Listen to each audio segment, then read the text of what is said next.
Hindi ba sa kahit kanino lang, sa trusted nating mechanic. Tama po ba? Iiwanan mo na lang yun doon. Tama. At babalikan mo na lang pagtapos na. Agree?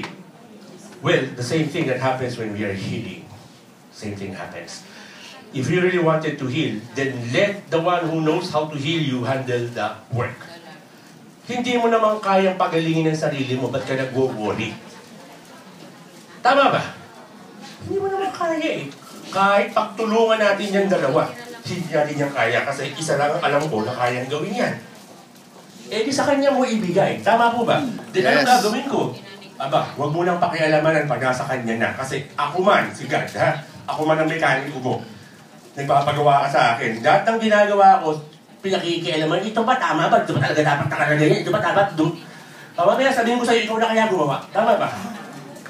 Pababayaan ko na kasi titiwala ako sa mekaniko ko. Itadread ko na lang yan. Ano yung pwede kong gawin? Eh di paghandaan ko yung susunod kong biyahe. Tama ba? Dahil driver ako. Ibig sabihin, ang trabaho ng may sakit ay hindi pakialaman ng sakit nila, kundi paghandaan ang araw na magaling na kayo. When you prepare for that day, then you go ahead for that day. Kasi bakit? It's like committing to God 100%.